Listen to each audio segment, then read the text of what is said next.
রাজ্যটা তোর বাপের নাকি। আমরা মনীন্দ্র বর্মনকে লিগ্যাল সাপোর্ট দিয়ে পাঠাবো। আজকে কল্পনা জানা দীঘা তিনি পর্দা ফাঁস করেছেন। আপনারা দেখছেন বাংলা খবর ইউটিউব চ্যানেল। সাম্প্রতিক একজন লোকশিল্পী, উত্তরবঙ্গের লোকশিল্পী মনীন্দ্র বর্মন, যিনি একটি প্রতিবাদী গান করে ভাইরাল হয়ে উঠেছিলেন, তার জন্য তাকে পোয়াতে হচ্ছে পুলিশি হ্যারাসমেন্ট ঝামেলা। তিনি পরবর্তীকালে সোশ্যাল মিডিয়ায় সেই দাবি তুলেছিলেন। সেই প্রসঙ্গে আজকে শুভেন্দু অধিকারী বিধানসভার বাইরে দাঁড়িয়ে সাংবাদিক সম্মেলন করে মনীন্দ্র বর্মনকে লিগ্যাল সাপোর্টের উদ্দেশ্যে কি বললেন আপনাদের শোনাবো। আজ পর্যন্ত আমরা লয়ারের পক্ষ থেকে আজকেই মেল করব মাথাভাঙা থানায় এবং এসপি কোচবিহারকে, যদি কোনো অভিযোগ থাকে বা এফআইআর করে থাকেন কপি ফরওয়ার্ড করতে। তারপরে আমরা জলপাইগুড়ি সার্কিট বেঞ্চে পুলিশের বিরুদ্ধে আনএথিক্যাল, ইললিগাল, পলিটিক্যালি মোটিভেটেড অ্যাকশনের এগেনস্টে আমরা মনীন্দ্র বর্মনকে লিগ্যাল সাপোর্ট দিয়ে পাঠাবো। তাই আমি এই পয়েন্টটা আপনাদের মাধ্যমে গোটা রাজ্যে মনীন্দ্র বর্মনকে নিয়ে আমি নিজেই শতাধিক ফোন এবং হোয়াটসঅ্যাপ মেসেজ পেয়েছি, অন্যরাও পেয়ে থাকতে পারেন। প্রচুর মানুষ চিন্তিত ছিলেন যে মনীন্দ্র বর্মনের উপর পুলিশি জুলুম ইউটিউবারদের মতো বা অনেক প্রতিবাদী শিল্পীদের মতো, অনেক কার্টুনিস্টদের মতো হবে কিনা। আমি সমগ্র রাজ্যের প্রতিবাদী জনগণ এবং মনীন্দ্র বর্মনকে নিয়ে যারা উদ্বেগে ছিলেন তাদেরকে জানাতে চাই যে তিনি রাজ্যের বিরোধী দলনেতার কাছে আছেন, থাকবেন, তাকে প্রয়োজনীয় সমস্ত রকম সাপোর্ট দেব। আমি আপনাদের মাধ্যমে পদ্মশ্রী প্রাপ্ত আরেক ভাওয়াইয়া শিল্পী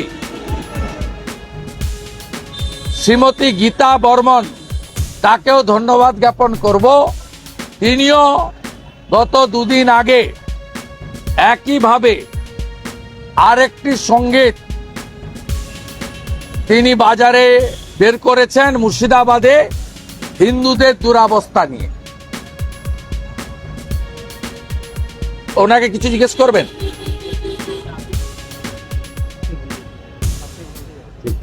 আপনি থাকুন, বলুন, আপনাদের প্রশ্ন আছে কিছু? গতকাল আমরা দেখলাম যে জগন্নাথ দেবের একটা মূর্তি ভেসে আসে, এটা কি তৃণমূল কংগ্রেসের সম্পূর্ণ জিনিস? আজকে কল্পনা জানা দীঘা তিনি পর্দা ফাঁস করেছেন এবং আইপ্যাক প্রথম পোস্ট করে।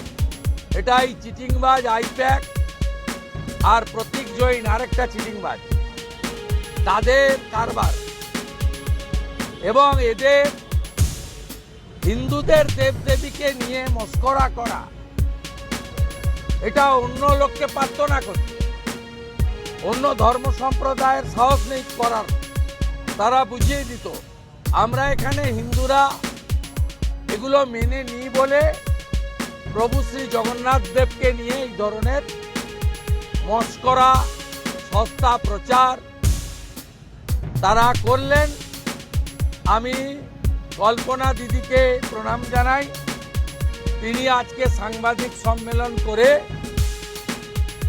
এই তৃণমূলের আইপ্যাক, হ্যাম, বাংলার গর্ব মমতা, তৃণমূলের চোর, চিটিংবাজ, চামচা, বেলচা, বালিচোর, চাকরি চোর, কয়লা চোর, গরু চোর, এই চিটিংবাজগুলো যে গতকাল সন্ধ্যা থেকে আজকে সকাল অবধি তাদের ফেসবুকে, তাদের হোয়াটসঅ্যাপ গ্রুপে দিচ্ছিলেন, একটা ভালো চপ্পলের জুতো ওদের গালে লাগিয়ে দিয়েছেন কল্পনা জানা। আপনার কর্মসূচি 30 তারিখে যেটা আছে সেটাতেও কিছু আইনি জটিলতা আছে এখনো পর্যন্ত। আইনি জটিলতা মানে আমি গত পরশুদিন ভবানীপুরের কর্মসূচিতে ৮২তম করেছি। ওখানে অক্ষয় তৃতীয়া পালন হবে। পুলিশ লম্বা লিস্ট করে বলেছে যে রানীমা দীঘায় আসবেন, তাই আমরা কোনো রকম পারমিশন দিতে পারবো না। যেখানে অক্ষয় তৃতীয়া এবং সনাতনী যজ্ঞ হোম অনুষ্ঠান হবে, যদিও সরাসরি আমি আয়োজক নই, তো আমি অংশগ্রহণ করব।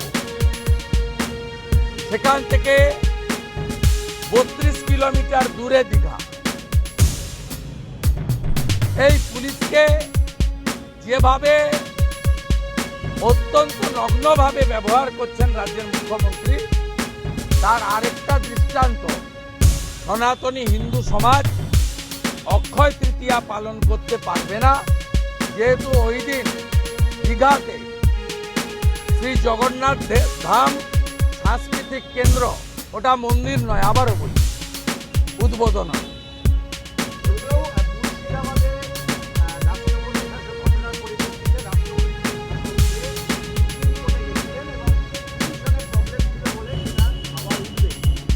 আমি সুপ্রিম কোর্ট নিয়ে বলবো না। সুপ্রিম কোর্টে অ্যাপ্লিকেশন ইফেক্টিভ থাকলে অ্যাকসেপ্ট হয় না।